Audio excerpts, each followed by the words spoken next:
go there, microwave that.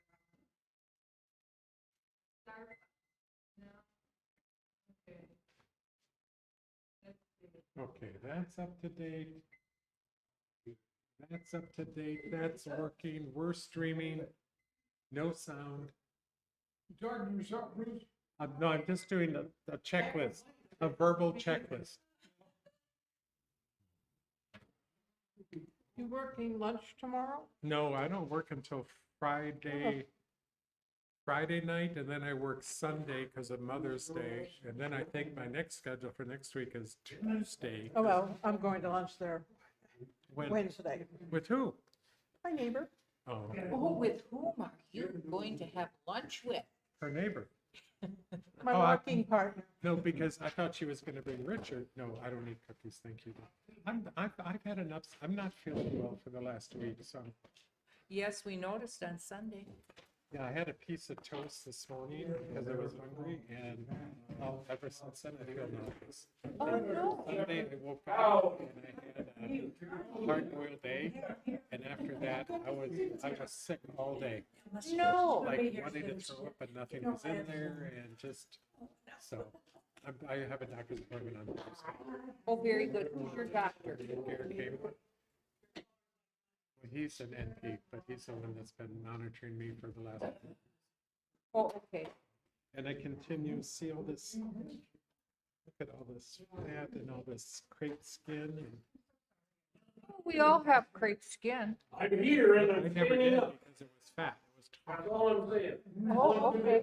You would never see that. Oh, have And- it cut And off. this muscle Yes. used to go all the way down here.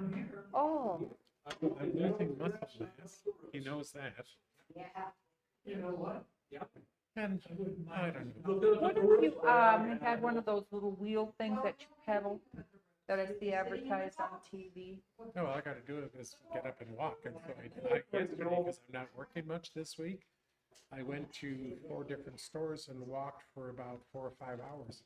Oh, okay. Yeah, I don't sit at home because I can't sit. Oh, I boy, you know, I worked hard. feel like I'm losing out on life. Oh, okay. All day long. It's like, Crack the dawn. Did you go to Tucson? not yet. Oh, okay.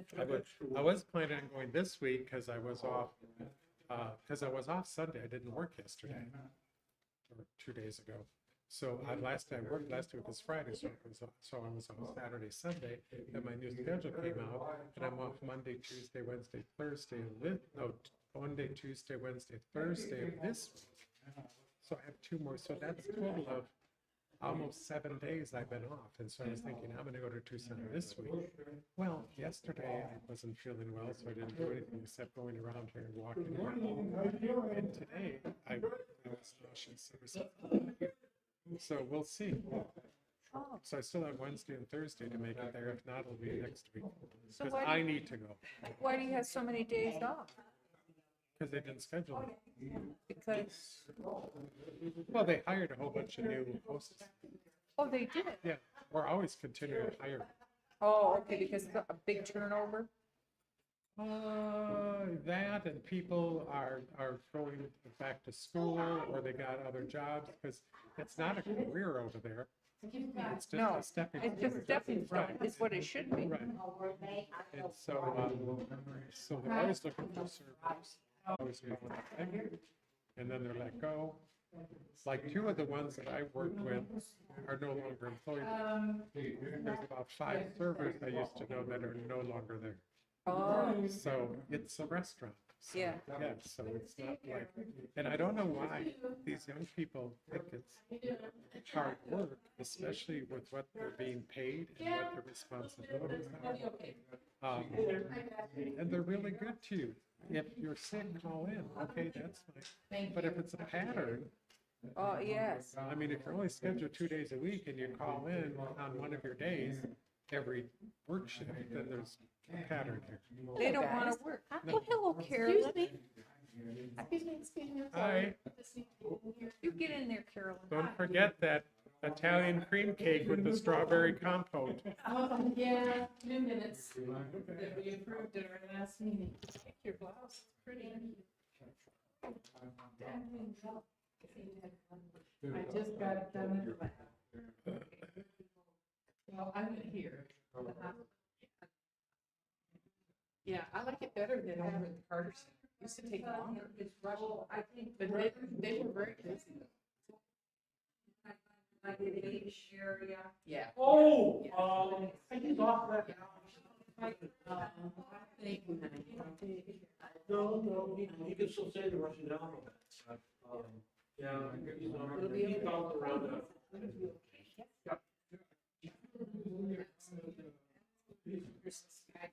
Okay, hi Bruce, how are you?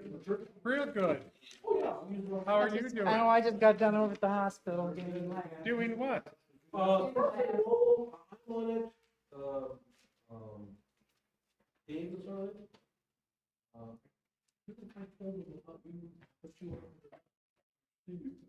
Maybe Steve went, you know. I don't know what I get most of it, just come in and I'll see them all. Well, yeah, that's pretty much the same. They don't give us a discount until it bills. We don't get the discount like the counter, we get the discount. And did you get yourself some coffee? And, yeah, you got coffee? Yeah. Yeah, that's what they do with the- And, if they need to. Pastor, Yo. I think it's gonna be a large turnout, Okay. because I want to read you something here.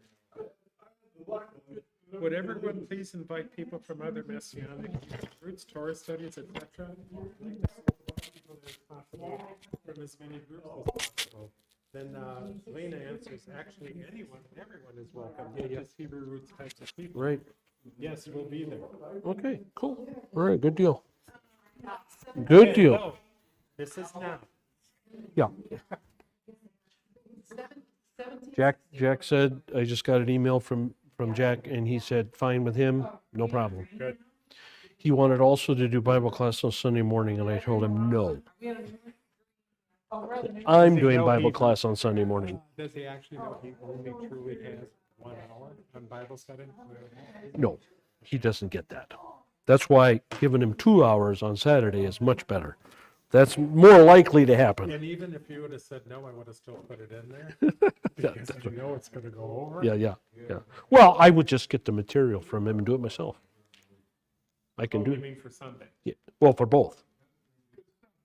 Because Sunday, I'm gonna get stuff from him for Sunday too. Oh, okay. So I'm gonna do some of that on Sunday. Coming to hear him because Right. he's the author. Right. Because I don't want to bait and switch these. No. Oh, really? Did you bring this? I guess I need a green thing. I'm coming with it. I'm coming.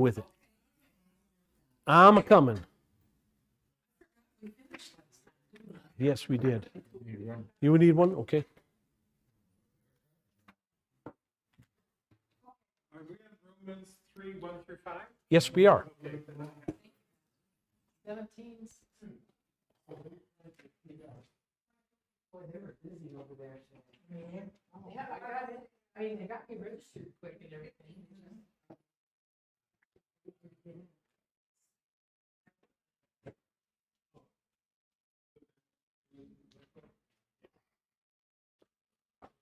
Alrighty.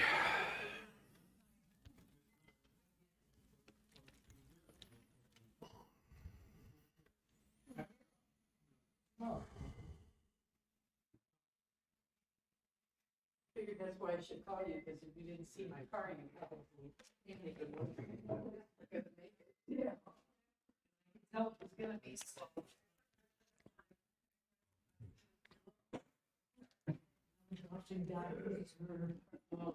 The easiest way to do that, Teresa, just hit where it says express. Yes? That's 30 seconds Oh. each time you hit it. So I just use express 30, minute and a half, whatever. Okay. What's that? I want her cookies to melt, don't tell her. Okay. Are they warm now? Express is Arby's has got Popular. I saw that advertised this morning. You were shopping in the morning too, huh? Guess so. Guess so.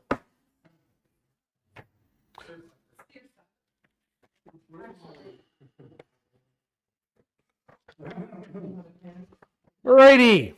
I don't expect anybody else. Everybody's here that's going to be here, so we're going to start early. Here we go. Off and running. We're going to get a running, jumping start. So, I'm sure most of you, if not all of you, have heard the latest Supreme Court news, the leak of Justice Alito's, what do you want to call it, his draft, but his finding, if you will, or his ruling about Roe versus Wade. And whether or not it turns out to be the final ruling, of course, is up in the air. It could be that it was leaked on purpose to see what the reaction is going to be and maybe to gauge maybe how to soften it a little bit, all right?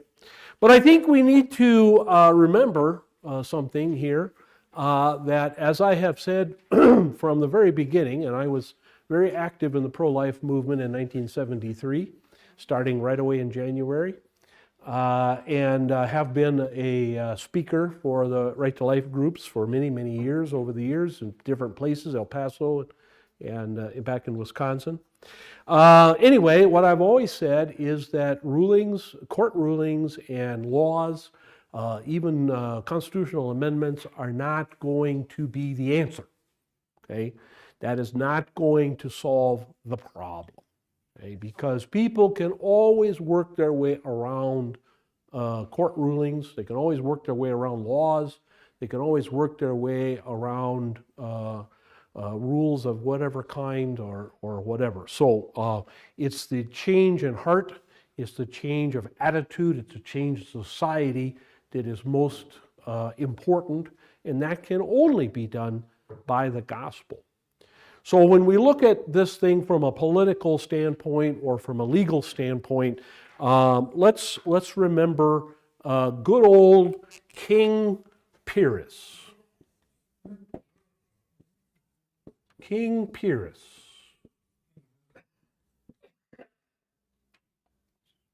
King Pyrrhus. King Pyrrhus.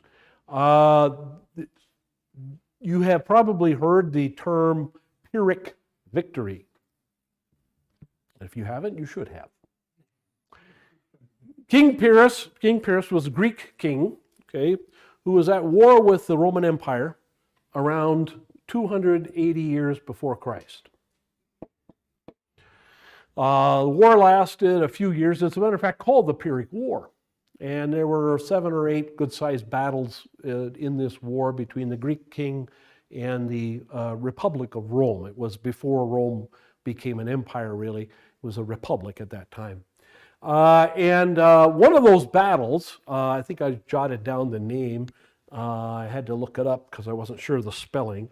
It was the Battle of Heraclius. Heraclea is a place on the boot heel of Italy, right in the middle, okay? So the boot heel goes down like that. Right here is the port city of Heraclea, and there was a large, very, very important battle of this Pyrrhic War that happened in 280 at that point between King Pyrrhus and the Roman Republic army. I will give you one quote from the. It was a victory. The Romans retreated and retreated all the way back to Rome, as a matter of fact. And this was a comment made by King Pyrrhus after the victory. One more such victory as this, and I will have no army.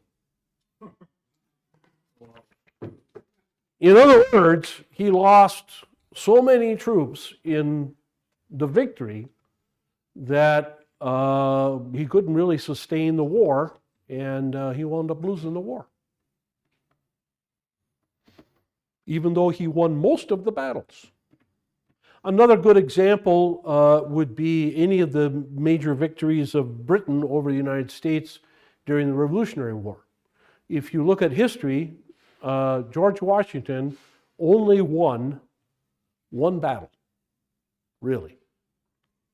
One pitched battle, that is, one planned battle. I mean, he snuck up on the Hessians at Trenton on Christmas Eve, we know that. But as far as his battle, he was a loser. He lost every battle pretty much that he went into, except for Yorktown. He won the last one. The other victories of Britain were so expensive that has cost the British so many. Battle of Bunker Hill is a good example. The British lost so many troops. The Battle of Breed's Hill, really, it wasn't Bunker Hill, but the Battle of Breed's Hill outside of Boston was so expensive in manpower to the British that they withdrew. And so it was a very Pyrrhic victory. Another word you can use is hollow victory, or a costly victory. In the Battle of the Solomon Islands in World War II, the United States decided to make their first offensive move against Japan at Guadalcanal. Turned out it was a very bad choice by Nimitz. MacArthur would have chosen probably Hollandia, or New Bismarck instead. Probably would have been a much better choice. Guadalcanal dragged on for almost a year, full year, and cost us more ships, more planes, and more troops than probably any other battle in the Pacific. So it was a very Pyrrhic victory, and it turned out that it really wasn't that important or that a strategic place, really. It was just some place we decided, hey, well, got to start somewhere. I guess we'll start there. There's other all down through history. There are all kinds. Battle of Chancellorsville, 1863. General Lee was surrounded by General Hooker's army. General Hooker's army, the Union Army, outnumbered Lee by 2-1. But Lee divided his army, sent Stonewall Jackson one direction, he went the other direction, and this confused Hooker, and he won the battle. But he lost so many troops in that battle, and he lost Stonewall Jackson, that he eventually lost the war. So there's all kinds of examples down through history, both military history and political history too, for that matter, where you can win a particular election, or you can win a particular event, or you can get a particular favorable ruling, let's say from a court like this, and yet lose in the end. Okay, so we have to always be concerned about what is this victory going to cost us in the pro-life movement. Okay, now it might not cost us anything. In other words, it might not be a Pyrrhic victory. It might be a real one. Okay, but I'm just warning you that in history, is very often these things turn out to be not as good as we hope them to be. I can tell you now that, as I say, it could be this was leaked so that they could gauge reaction and see how divisive this is going to be. Is it going to cause riots, for example? Is it going to cause the loss of life? Is it going to cause loss of property? Is it going to be so bad that they may ameliorate or soften the ruling to make it less of a problem? That's one thing that might happen. Another thing that might happen, and this might have happened anyway because the ruling may have come out in June anyway. The other thing that might happen is this may energize the pro-choice people to the point where they turn out in huge numbers in the November elections and prevent the Republicans from taking the Senate and the House. That is possible. In which case this will be very much a Pyrrhic victory, very much a hollow or useless victory. Because then if the Senate is in the hands of the Democrats, they of course will then simply pack the court with as many liberals as they can over the next 4 to 6 years. So that is also a distinct possibility. Thirdly, The other thing that could happen, and is probably the most likely, is that there are disturbances and whatever, but it gets passed and elections come and go and so on and so forth, but it is kicked back to the states. And what happens is those states that have always been pro-choice become more so and start, like California does right now, actually providing payments to people to travel to California for abortions and paying for the abortions. Okay, you can have a bunch of states do that. Washington, Oregon will probably do that. Nevada will probably do that. Colorado will probably do that.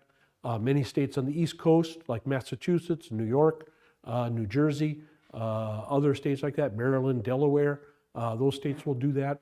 On the other hand, you'll have more states like Texas and Florida and Missouri that make it almost totally illegal. And so what you basically will have, let's say in a year's time or 2 years' time, is basically a completely divided nation, more so than we had before, and more along the lines of a pro and con slavery issue that we had in the 1850s, which would only make the likelihood of civil war, true, real civil war, more possible. So those are the kinds of things that could happen from this. So always remember good old King Pyrrhus, who put all of his reserves into the fight, fought greatly. All of his generals fought great. Everybody fought great, did good, and all his troops were brave and courageous and everything.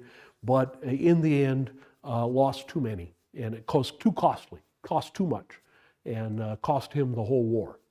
And Greece never really rose again to challenge the Romans for the next 1,000 years. So it kind of wiped them out. Yeah. So my thoughts go to what's happening today with Russia and Ukraine. Uh-huh. And it makes me wonder, the United Nations or somewhere on the line, there should be some way to file suit or whatever against Russia. Have them highly penalized, whatever, for the loss of life, for the loss of property. And yet, today in the news, as I hear, they're talking about declaring it a war. Now, are we talking Civil War too? No. No. See, Well, that's weird. well, of course it's weird. Well, the whole thing is weird. Because they would be claiming then that was our property at one time. They're trying to take. Well, it was. Yeah, but. I mean, that part of the world has changed boundaries so often. You could make a case, a very good legal case, if you're talking about court suits. You could make a real good legal case that all that land belongs to Russia. You can make a good case for that. On the other hand, the Ukrainians can make a really good case that all that land is theirs, and as a matter of fact, part of Russia is there. It belongs to them too. I mean, how far back do you want to go? I mean, if you go back far enough, where did the Russians come from? Anybody know? Certain scientists or scholars think, well, the Russians are basically Vikings. In other words, they're Norwegians. So Ukraine is basically an independent country at this point. Well, now it is, yeah. Yeah. Didn't used to be. So, yeah. But to come back and start killing people and even destroying property and doing all the terrorism that they're doing. Well, there should be some ramification. Well, sure, there should be. I mean, this is the whole issue with. Well,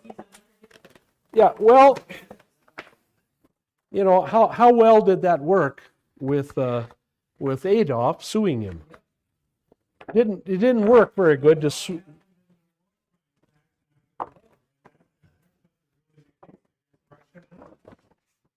All right.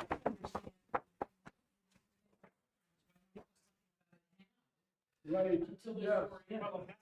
Well, what are you going to do? Whoa, time out. What are you going to do? You're going to call the cops? You're going to call the cops and have the guy arrested? Well, but excuse me. Wait a minute. Stop. Time out here. Who did that? Who elected us? Who elected us cop of the world? We started putting ourselves in that. Well, it's self-appointed. what do you call self-appointed people, people who appoint themselves to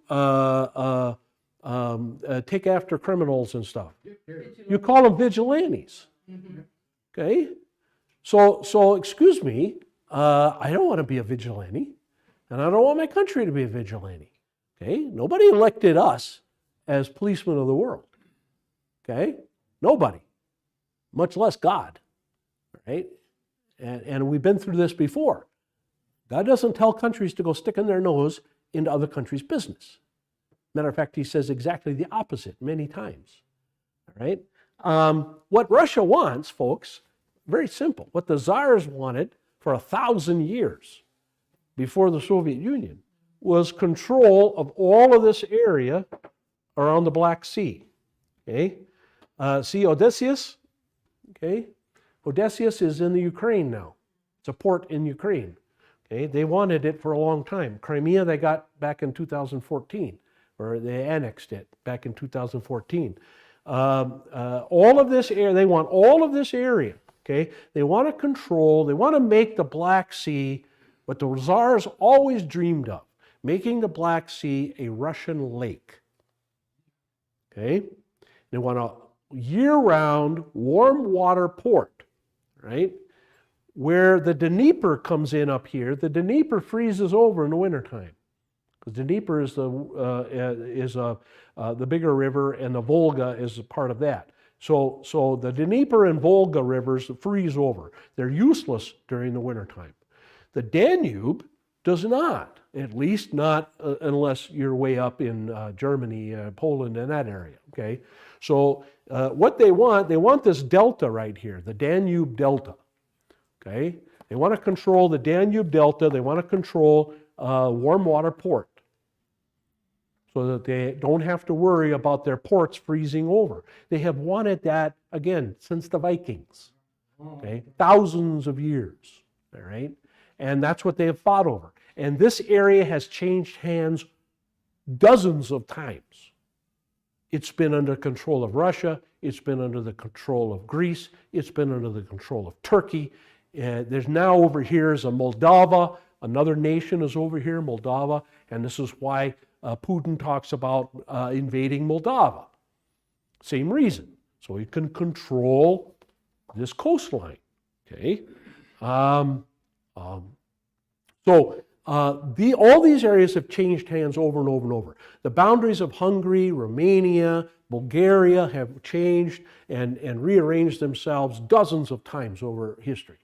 Same with Poland. Sometimes Poland has entirely disappeared. Same with the boundaries of Lithuania, Latvia, and Estonia. Same with the boundaries of Slovakia and the Czech Republic. Same with all of these boundaries. About the only boundaries that have been fairly stable over these years, Austria, maybe the nations that used to make up Yugoslavia, Greece in some senses, but even those have changed quite a bit, gotten bigger, smaller, whatever. So this is a way of life in this part of the world. Okay, this is the way of life. Okay, it's been this way as long as history has been recorded. Okay, the Cossacks come from here. Okay, the Scythians come from up here. The Khazars come from up here. All these empires that have come and gone over the years, and swept back and forth. During the Soviet era, of course, this was all controlled by the Soviet Union or Russia, for lack of a better term. Ukraine was just a state under the control of Russia from 1917 until the fall of communism in 1989 or 1990, 91 maybe, if you want to pick that year. So if people are talking about suing people and arresting people, you can't do that based on history. You just can't, because any person could say, well, I'm going to choose this piece of history, and somebody else say, I'm going to choose this piece of history. Well, who's going to choose what? I mean, who decides finally? I mean, who's going to be the arbitrator finally to decide which boundary is the correct one and what belongs to what? Do you know why the United States does not belong to the World Court? We do not. We do not belong to the World Court of The Hague. Do you know why? It's real simple. Because some numbskull, way back when the World Court was first began, wanted to have the American Indian Reservation people, the American Indian nations, sue the United States of America for doubling and tripling and quadrupling their land area. Others wanted to sue the United States for grabbing most of the United States in the Mexican War, which is a totally illegal war, by the way, totally illegal. I mean, we wouldn't stand a chance. I mean, if you take history and you take the historical facts of things like the Mexican War and you present them in court, we would lose. Okay? We would lose, folks. You want to start suing people? Well, guess what? We would be on the losing end of most of those lawsuits. And we would see our country swung back to the original 13 colonies if we're lucky. Yeah. So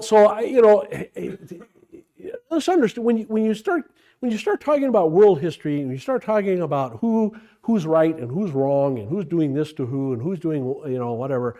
Okay, no question that all-out war is a terrible thing. Okay, and we went through the Geneva Convention. All right, we went through the rules of war. Okay, but what did I say when we went through the rules of war? I said somebody's got to impose those rules. Well, guess what?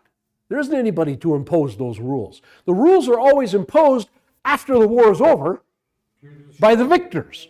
To the winners. Yeah, to the winners. The winners determine who did what to whom. And the winners get totally away with it. Just like I said, the bombing of Dresden. Totally illegal. Completely illegal. Completely wrong. Morally, ethically. The firebombing of Tokyo. Totally wrong. No question about it. If we did something like that today, if we firebombed a city today the way we firebombed Tokyo in 1944 and 45, we would all be executed. I mean, that's how bad it was. It was totally illegal, according to the rules of war. It was a war that was made on civilians. I was just reading today. Today is the anniversary in 1945 of the battleship Wisconsin shelling the coastline of Japan. Because by this time, the Japanese had no navy left, so they had no way to defend themselves.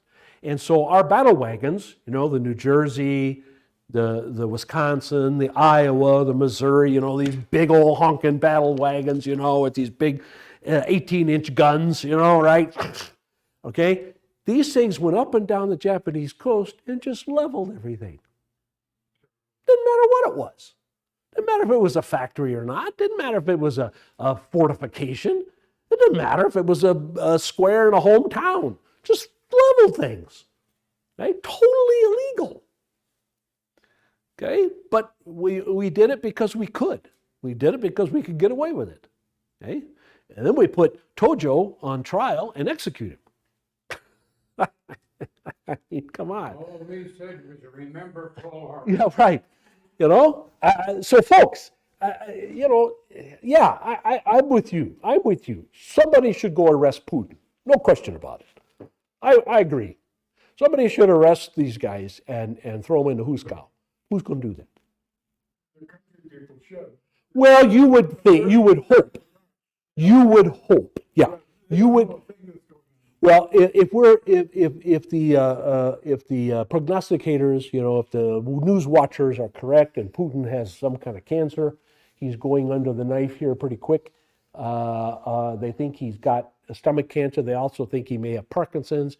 He may also have Alzheimer's. He may have a lot of problems. Okay, if you compare pictures of Putin today with Putin a year ago, he's very pale. He's very weak. He's very shaky. So he's definitely sick. There's no two ways about that. And I don't just mean sick in the head. He's definitely ill, okay? So whether he even survives the surgery coming up is problematical. And you would hope that his advisors and the people that are around him, if they see him going downhill, they'll step in and take away his power over the red button, at least, if nothing else. Again, you would hope that, whether that actually happens or not. But, Tony's right. It's like, I have no problem with people coming in the United States. Immigration doesn't bother me. It doesn't scare me one little bit, never has. I lived with Mexican immigrants most of my life. They were my best friends. I have no problem with them. But at the same time, if Mexico's government is corrupt and Mexico's government is a mess and Mexico's government is abusing its people, then the people of Mexico need to rise up and throw the bums out. They've been doing it throughout history forever. Well, yeah, but they need to keep doing it until they get it right. Okay? And it's the same with Colombia, and it's the same with Venezuela, and it's the same with Peru, and it's the same with Panama and Nicaragua and Honduras and all the rest of them. If your leaders, and this is a principle in the United States, okay? Read the Declaration of Independence. I don't know if you've ever read it, but read it. Read the Declaration of Independence. It's not really very political. It's actually very civic, I guess you would say, because they talk in there about being forced to house troops, being houses burned down. There's a whole list of grievances. I don't know if you know this or not, but if you read the Declaration of Independence, there's a whole list of grievances in there. Okay? In other words, the British government has done this and this and this and this and this and this and this. And basically, Thomas Jefferson and the others, Madison and others who contributed to that, said, look, if we were English people living in England, they wouldn't do this because they couldn't get away with it because of British law. Okay? We are British citizens. Okay? We are English citizens.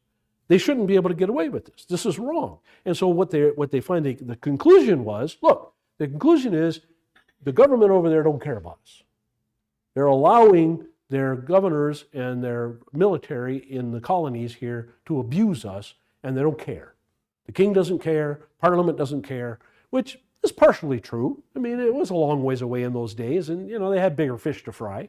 They had their Indian subcontinent to deal with in those days, and they had the French to fight in those days, and so there really was a lot of things on their plate. And the colonies, you've got some pitty-ante little complaints here. Tell it to the Marines.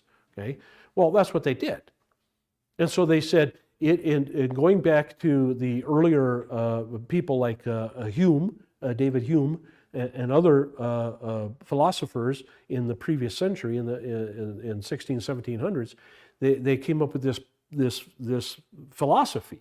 The philosophy of the American government is, and this is very ironic, the philosophy is when a government no longer serves the interests of the people, then that government needs to be abolished.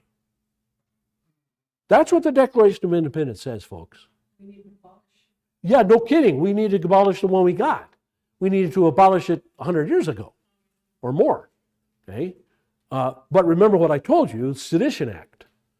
As soon as those people got into power, they passed a law saying you can't do that.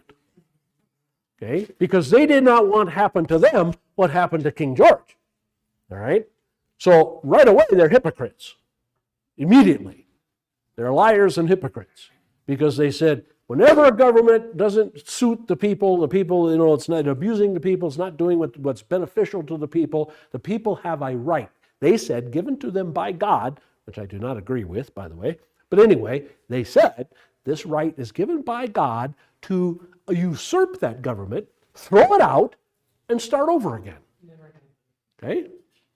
So now, that was tried in 1861,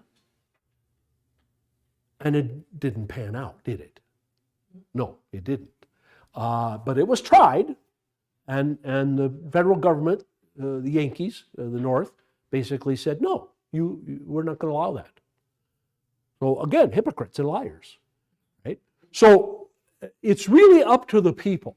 And nobody, I for one, let me say this publicly on camera, okay?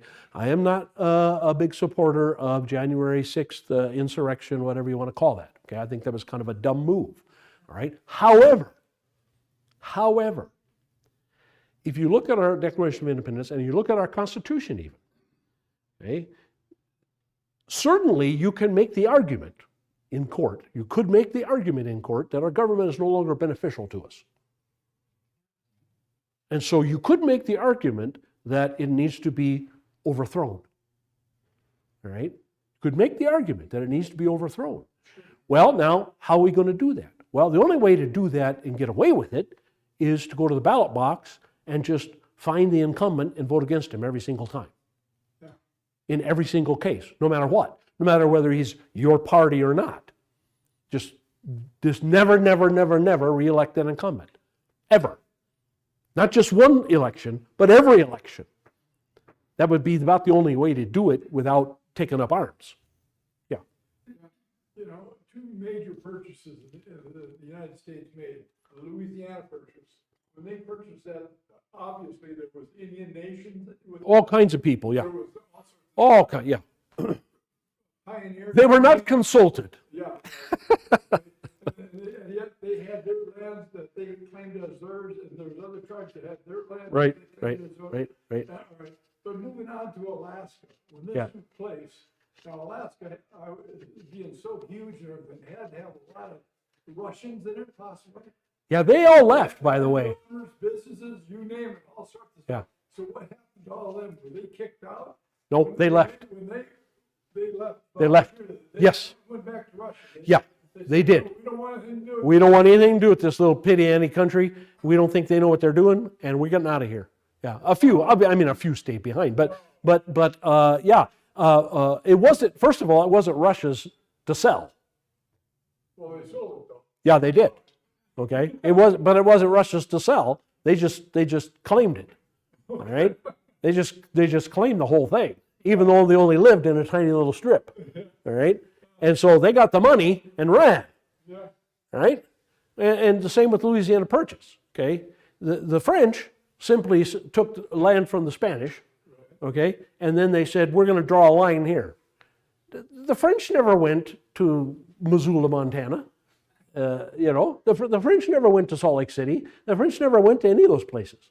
There were no French in there. Okay, but they just drew a line and said, this is ours.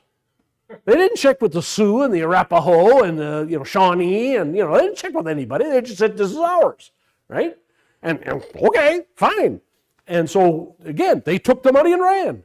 All right. And so, of course, Lewis and Clark, they go up to see what this place is all about, and they're finding all of these nations, And so what do? We make treaties with all these nations. We make treaties with the Blackfoot. We make treaties with the Crow. We make treaties with, all Nez Perce. We make treaties with all these nations. They're sovereign nations, and we recognize them as sovereign nations, and we make treaties with them. Well, guess what? Possession is 9/10 of the law, right? And so miners, farmers, cattlemen, sometimes outlaws, whatever, go into these nations, beat up on the American Indians and say, we're going to take this for our own. And then when the American Indians come back and scalp a bunch of them, what do? They scream to Washington, hey, come and help us. And so Washington sends Custer, and his bunch, and okay, wipe out the Indians. All right? But all of it's totally illegal. Totally illegal. Again, it wouldn't stand up in court for 10 seconds. All right? But folks, history is full of that stuff. Okay? You're lucky if you can get a nation or a state or a city to have a decent court system and actually have the rule of law. You're lucky if you can have a rule of law in Arizona or United States. You're lucky. Because in the world, there's only one rule, folks. One rule and one rule only. Might makes right. There is a golden rule. Them's with the golden gun rules. Simple as that. If you've got more bows and arrows or spears or pistols or bullets or missiles or nuclear bombs than the other guy, you're the ruler.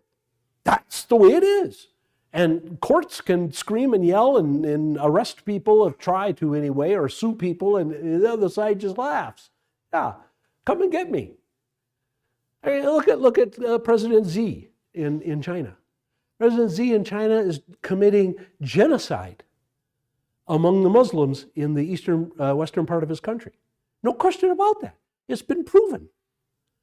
Who's going to arrest him? Nobody, right? So again, folks, what does this show? This shows we need to keep our nose clean. We need to keep out of trouble. We need to quit sticking our nose in places where it doesn't belong. We need to trust God and keep to our own borders and leave it at that. Okay, which we've never done really, even though Washington told us to. George Washington, that is.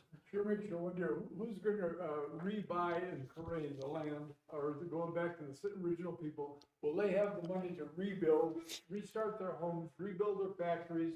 I mean, they're leveling this out. It's a total disaster, just like we level out Japan, but yet it's my understanding that they come back and they build. Well, yeah, with a lot of our money, yeah. Yeah. Well, the Marshall Plan in Europe, of course, yeah. And the same thing, MacArthur did the same thing in Japan. MacArthur made a lot of deals in Japan to bring it back to prosperity. And Marshall did that in Europe, of course. But yeah, that can happen. Because of the radiation that they couldn't possibly go back in there, but apparently they have, or what? Well, Chernobyl, nobody's going to be living in Chernobyl, that's for sure. Yeah, 1,000 years probably, yeah. Whatever the half-life of uranium-235 is, whatever that is. Yeah. No one Yeah. really seems to talk. Romans.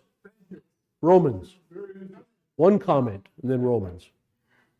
In World War II, heard a lot about warm weather part for Russia. Yep, right. And this, until they have that under control, there will not be peace. No, that, No matter what. no. And when it ended up Ukraine, Yeah. you have a whole bunch of Russians in that area. Yep. And later on, there'll be another fight. Yeah. There's no end to it, because Russia will not stand for not having. I believe that we need to start. We talked about the advantage of circumcision. In verse 2, Paul says it is great in every respect, because now when he talks about circumcision here, he's talking about the entire revealed will of God to the Jews. The Jews were singled out, the family of Abraham was singled out to receive direct revelation from God. Okay? This gives them an advantage. And that's what Paul is talking about. So when he says circumcision, he's not just talking about one thing. He's talking about the entire scope of that revealed revelation from God to these people.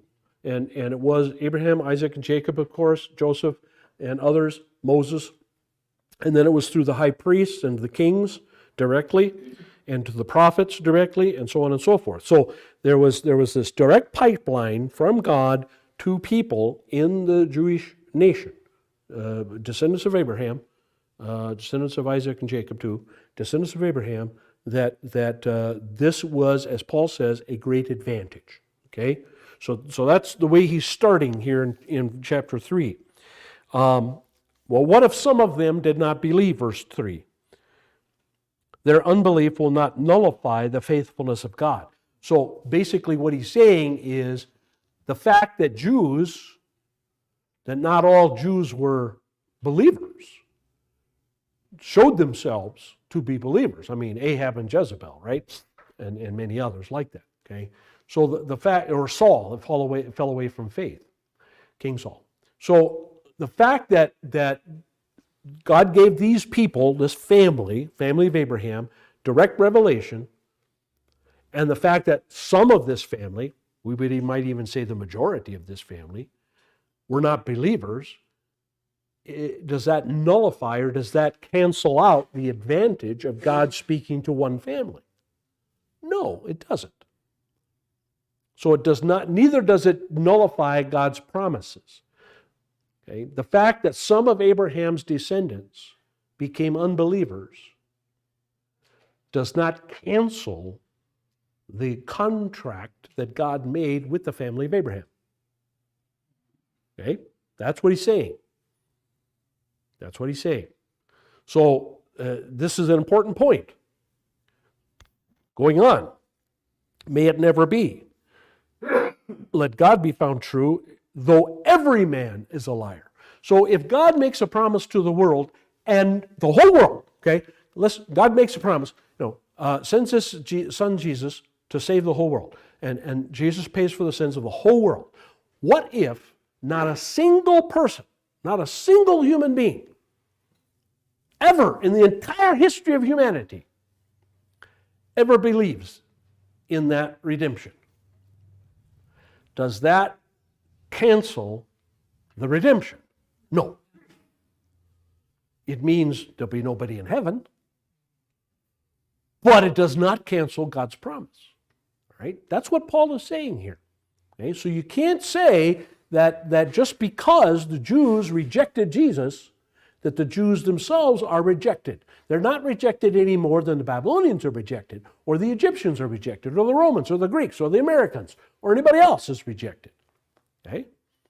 The people of India are not rejected, even though most of them are Hindus. Okay? They're not rejected. They're only rejected individually as they die and come before God with or without faith in Jesus as their Lord and Savior and Messiah. Okay?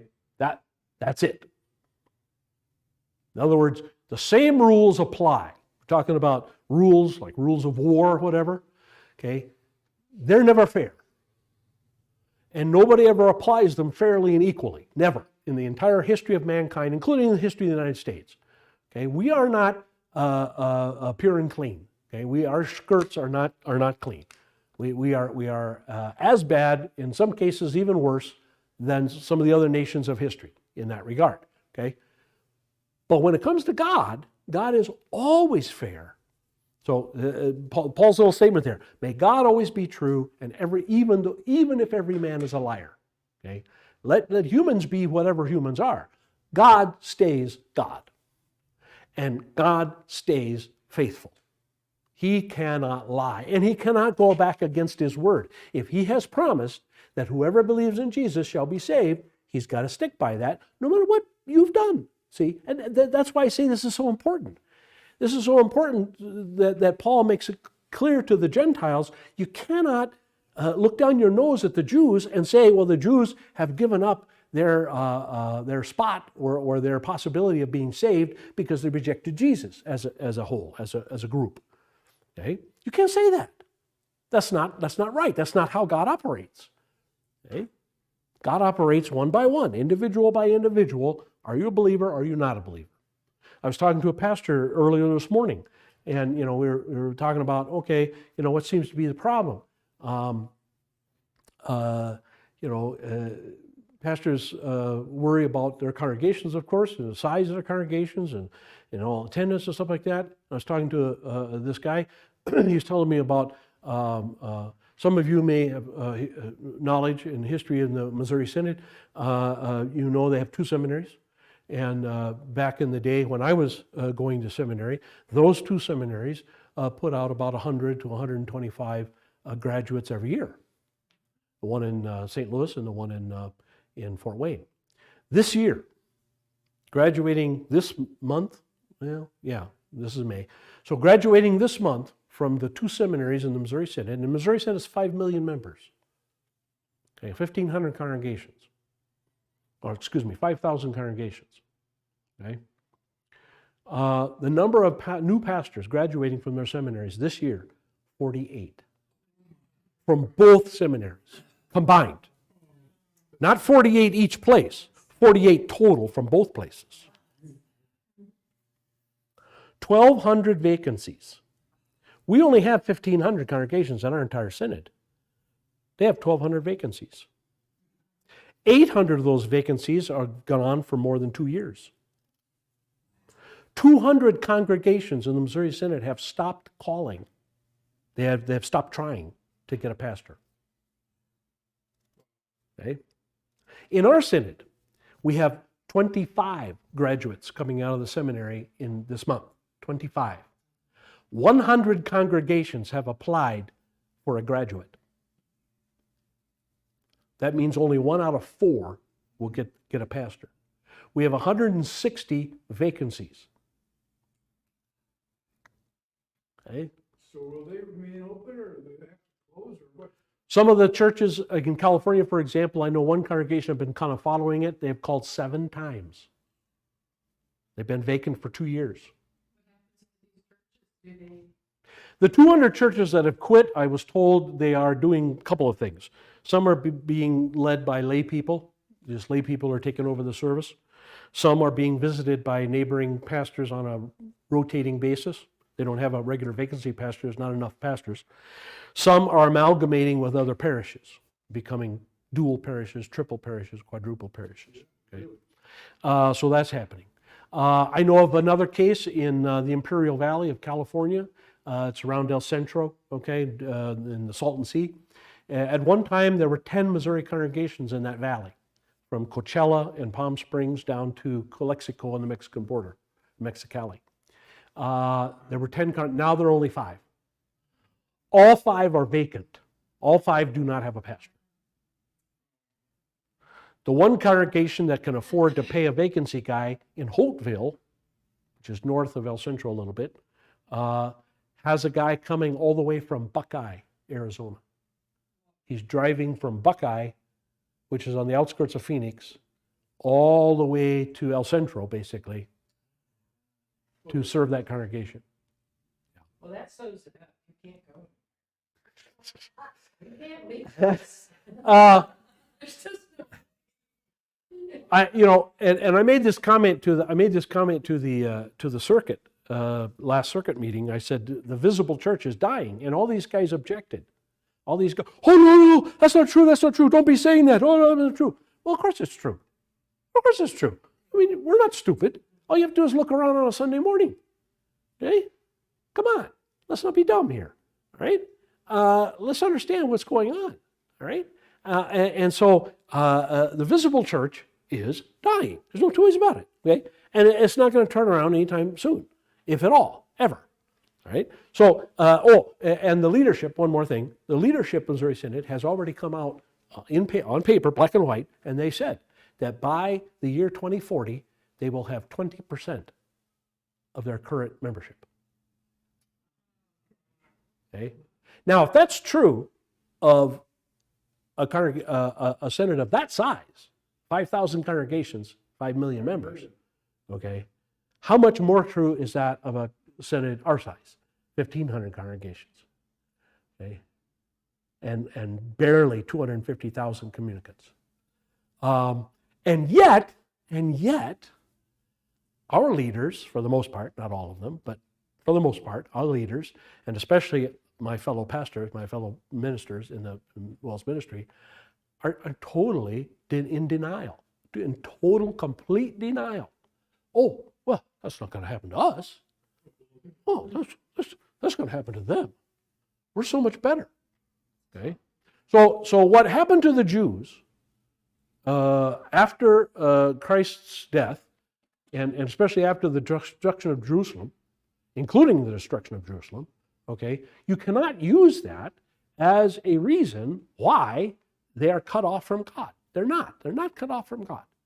And the fact that Jews continue to be converted into Christianity and come to see Jesus as the Messiah is proof that family, the family of Abraham, has not been cut off. Oh, one more comment before I leave that. Did you hear what the Russian foreign minister said? He quoted me. He did. He didn't know he was quoting me, but he quoted me. He said, there's no more anti-Semitic people on the face of the earth than the Jews in Israel. Anti-Semitic. He said, the Jews in Israel are anti-Semitic. And boy, did he get beat up. Man, they're asking for apology and everything else. But, I don't know why he said it. Okay. He was telling the world that Zelensky is an anti-Semite. Yeah, which is dumb because he's Jewish. Yeah. Well, I mean, weird. It was weird logic, Zelensky's a Nazi. Yeah, well, yeah, that makes sense, right? Duh. My point has always been that the Jews are anti-Semite because they're attacking the Semites in Jordan and Syria and all around them, because those are all Semites. So that's my point. Okay, I don't know what his point was, but that's my point. So yeah, it's strange how people, history is a funny thing. History is like statistics. You can prove anything you want from statistics. Okay, I can stand up here and prove anything I want out of history. Okay, but I also tell you both sides usually, and I also tell you the good, the bad, and the ugly, so you won't be led astray. But I don't have to do that. I could just tell you one side, and I could get you all going, okay, right? Yeah. I just want to say one thing about what you're talking Mm-hmm. about. Yeah. I think because we know this, we've been taught this, or at least I've been taught this ever since I've been here, that this is a dying thing. Yeah. I think we need to be proactive. Well, sure. Is that you notify the seminaries that starting in their junior year or the third year of training, that don't they get a summer off? No, no. They get a year off. It's not off. They get a year of vicarage. Start getting people in junior and senior year coming down here to spend time here. Yeah. And rooting in for. I have brought that up. Okay, well, we need to get people down here. Well, that is verboten. Why is that? The It is considered to be campaigning for a. exactly what it is. Well, we don't. In the Wales, we do not campaign. And we have ways to make you like that. Oh, yes, they do that better than anybody. You will like it. This is the way it's done. Jawohl. Sieg Heil. Under the Boten. Yeah, whatever. Okay, let's look at the notes. Paul's remarks at the end of the previous chapter might lead to the conclusion that the covenant of circumcision has no value whatsoever to the Jews, or to the Gentiles for that matter. What Paul is doing is asking a rhetorical question. It could be put this way: if the eternal judgment of God is ultimately based on the possession of saving faith, which it is, and not any outward deed, which it's not, then what is the point of being circumcised or even of being a Jew at all?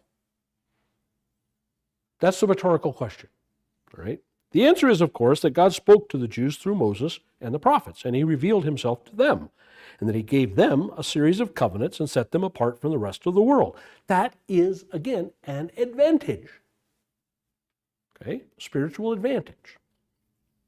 We remember that part of the purpose of the ceremonial law was to put a hedge around the children of Israel in order to preserve the line of the Messiah, and also preserve saving faith among at least some of Abraham's descendants. God is not stupid. And God knows that making a covenant with Abraham did not guarantee that all of Abraham's descendants would be believers. God's not that stupid. He knows that. Which is why he gave the ceremonial law, to at least ensure that even if they're a bunch of unbelievers, that if they at least go through the motions of the ceremonial law, that the word will be kept alive, and the promise, therefore, the gospel promise of the Messiah will be kept alive, so that when the time came, when the time was just right, as Paul says in Galatians, the Messiah could be born. And the Messiah would have at least 2 Jewish believers to be born from and raise him up. Okay? I mean, I'm not saying that Jesus would have become an unbeliever if he was raised by pagans, if Joseph and Mary were pagans, that Jesus would himself then become a pagan. I'm not saying that. But at least from a human standpoint, it certainly is better that Jesus have believing parents, right? I think we would all agree with that. It certainly would make his ministry better, it would make his life better, it would make it easier for him to be the Messiah that he needs to be. Okay? So the whole point of choosing a family of Abraham, remember there are 3 strikes already. Okay? Adam and Eve, strike 1. Noah and his world, strike 2. Babel and that world, strike 3. 3 strikes, you're out. God gave us a 4th pitch. Okay? Okay? And the 4th pitch was to Abraham. So God said, having the whole world have this promise does not work. 3 times I gave the whole world, because Adam and Eve were the whole world, okay? But 3 times the whole world had the gospel promise. And 3 times they gave it up. So what I'm going to do, I'm going to pick one guy, one family, and I'm going to restrict them, okay? I'm going to keep them separate with all kinds of different rules and regulations. Okay? I'm going to separate them. Circumcision was only the first of many that were coming. Okay? And we had all the kosher laws, okay? The dietary laws and the other ceremonial laws, things like that. So I'm going to keep them apart from the rest of the world down here in this little spot right here. I'm going to keep them apart. I'm going to incubate them over here in Egypt till they get to be a big enough size to be a nation. Then I'm going to put them back over here after they're no longer a seedling anymore. I'm going to replant them here, and I'm going to keep them there. And I'm going to keep them away from all the other ones, and I'm going to keep those other empires away from them. Okay? At least I'm going to try. So that's the idea of the ceremonial law, is to keep the Jews separate until Joseph and Mary could raise Jesus. And Jesus could pick believing people for apostles. Of course, it was kind of nice to have those too. Okay? So, once that's done, once Jesus has completed his ministry, once he has died for the sins of the world, okay, then the Jews' job is done. It's over. It's finished. Now, if they want to continue those rules just out of, historical desire, fine, good. You do that. Okay? But you don't need to. Okay? You can if you want to, but you certainly don't need to. Right? And if you do, well, it'll still be a nice little hedge. But by that time, then, other hedges. Okay? Don't be an adulterer, right? Paul says, one man, one woman is marriage. All right? Paul encourages other things. Don't be a drunkard. Okay? Don't be using prostitutes. Don't be greedy, right? Love one another. So the ceremonial law is replaced, or not replaced, but the ceremonial law is no longer needed. And so the moral law is then given concrete examples or concrete ways of applying it to your life so that it does the same, or should do the same thing. We should be different. There should be a wall around us, in a sense. We should be separate from society. Okay? Like we were talking about earlier in the abortion issue. There should be no question among us when life begins. There should be no question among us as to whether or not all life is precious to God. And therefore should be to us. There's no question among us. Among Christians, there should be no question. There should not be this amalgamation of pro-choice groups that are based in churches. That's crazy. That's nuts. That's just completely antithetical to all of Scripture. And yet it exists. So there's where the barrier has broken down in many cases. Okay, going on. Well, but it is. It is helpful here to think of Jesus' comments to the Jews that the very fact that God addresses a person makes that person a God. That's important to consider. That God is raising human beings to a very high level, to the level of himself, basically. God is really saying, hey, I'll talk to you like I talk to anyone. I mean, think about how the relationship between God and Abraham is talked about in the Bible, or God and Jacob, or God and Joseph, or God and David. Okay, these people are spoken about in the Bible as friends to God, as God was friends to them. These are people that are spoken of that talk to God face to face. Okay, so that's almost divine. That's almost a godlike thing, isn't it? That's a good point that he needs to be brought in here. It is true, of course, that God's personal relationship with the Jews made them, for a time, the most important race and nation in the world. We cannot deny that. That is a fact. It provided them with privileges and opportunities that were impossible for any other group of humans. Paul then reinforces the emphasis on grace by saying, but what if some did not have faith? In fact, we know this was indeed the case for many among the tribes of Israel. The Old Testament is full of examples of Jews who were quite obviously rank unbelievers. Indeed, at the time of Elijah, God tells the prophets he is not the lone believer. There were 9,000 who still possess saving faith in one true God. Yeah, but I always tell people that's 9,000 out of millions, tens of millions. Okay? It's like people always say, well, Pastor, the church should be always just growing like crazy because look at Pentecost, 3,000 were baptized. Oh, that's nice, 3,000 were baptized in one day. That's great. How many people were in Jerusalem at that time? Oh, more closer to 5 million. About 5 million people in and around Jerusalem at that time. So God got 3,000. That's not bad, but not anywhere near what we would say a majority, right? No, not even close. So when I hear pastors talk about this on Pentecost, oh, well, we ought to be baptizing 50 people a Sunday, whatever, blah, blah, blah. Well, yeah, okay, but even if we did that, that would be a drop in a bucket. Okay. God had made a unilateral, eternal covenant with Abraham, and through him all believers, beginning with the Jews. If some, or even a clear majority of this physical descendants did not keep their part, it does not mean God would not keep his part to the spiritual descendants, up to and including believers today. Thus, Paul replies, not at all or no way. This phrase is used 4 times in this letter. Such a conclusion simply cannot be true, as it would go against God's very nature of mercy, grace, and absolute faithfulness. God always keeps his word, even if nobody on the other side does. Doesn't matter. Indeed, let God be true, or put another way, God must be true to himself and his eternal word. Yes, even if this makes every man a liar. To turn this around would mean the end of all human existence. God's absolutely veracity, truthfulness, qualifies him perfectly to judge man's actions. In short, our sin cannot defile God's holiness, nor can it enhance his glory.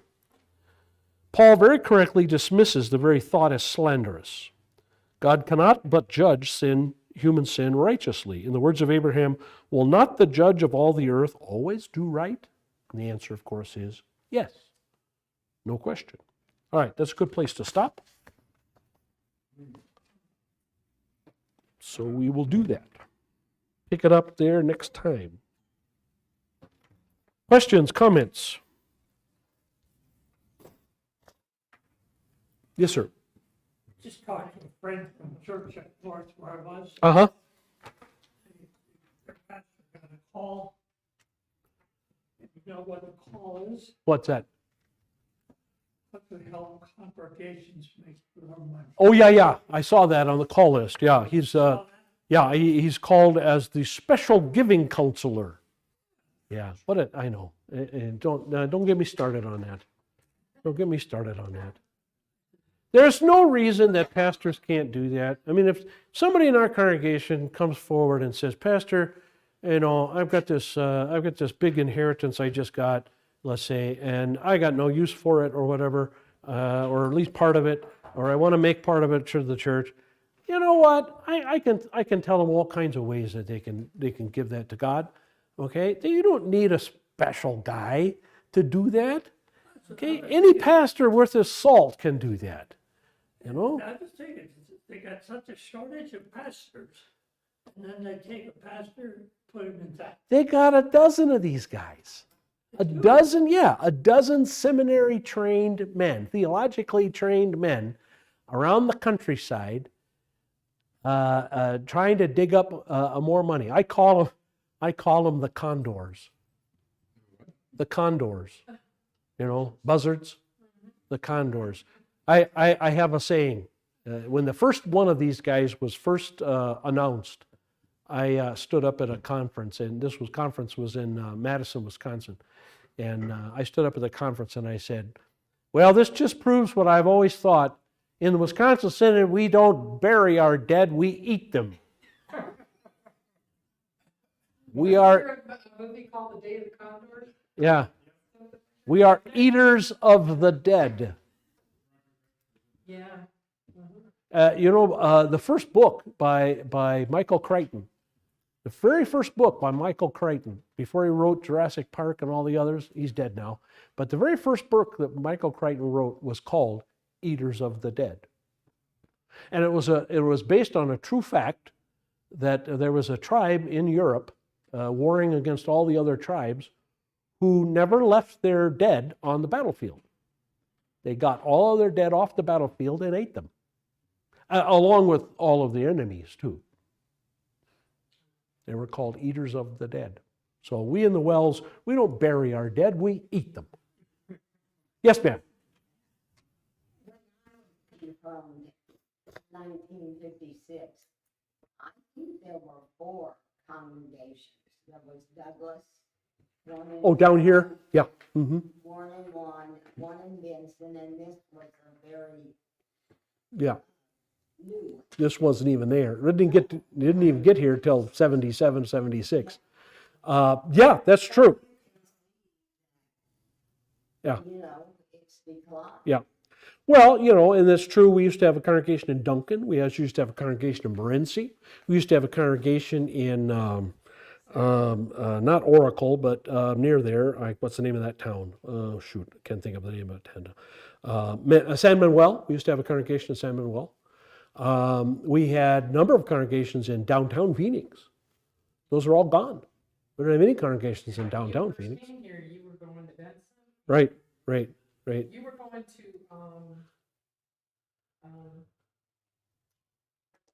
Florida too. Well, I checked. We had a congregation in Wilcox, didn't we? No. Well, some of our members here lived in Wilcox area. And my parish at one time stretched from Cascabel in the north all the way down to Douglas. I had members that went to this church, but they drove there from Douglas, the winters. Okay. And from Pierce over there, from Pierce all the way over to Elgin. And I always told the mission board my parish was larger than the state of Delaware. Did the one in Benson finally close? No, it's still limping along. I think it has 8 people still, something like that. Yeah, it's still limping along. I forced them to connect the pastor from Vale with Benson, and so I don't know how long they'll put up with it, but and when they talk about putting in this big housing development up there, I think that's what they're hoping on, is someday that housing development ever gets approved. It's been 20 years, but if it ever gets approved, there'll be 30,000 homes. You figure 30,000 homes times 2 to 4 people, that's a lot of people. So it'll become, I think they said, if it's all planned out and all full, it will become like the 6th or 7th largest city in Arizona or something like that. Yeah, it'll be bigger than Flagstaff. Last comment. In the news this morning, I heard or read something about the Judeo-American flag being flown. Oh no, the Christian flag in Boston. Yes. Yeah, that's that silly flag with the cross in the corner thing. Yeah. Is that a big thing? Yeah, no, it's not. Don't think anything of it. Basically, Boston's like a lot of eastern cities. If they can get away with discriminating against any form of Christianity or religion that way, they'll do it. And that's what they did. they allow any other group to fly their flag, but they wouldn't allow this group to fly their flag. And of course, the Supreme Court said, you can't do that. I thought they were just trying to get their foot in it. Yeah, and, yeah. and work their way. Yeah, you know. Everything begins somewhere. Yeah, yeah, no, so, yeah. But, yeah, the Christian flag, I've never been real popular with that. I wish we'd get rid of it. It was invented by a Unitarian anyway, and his thinking was totally weird and bizarre, but whatever. Some people like it, and so it doesn't matter to me, but still, yeah, it's kind of silly. Okay, let's close. May the grace of our Lord and Savior, Jesus Christ, the love of God the Father, and the fellowship of the Holy Spirit be and abide with us all. Amen.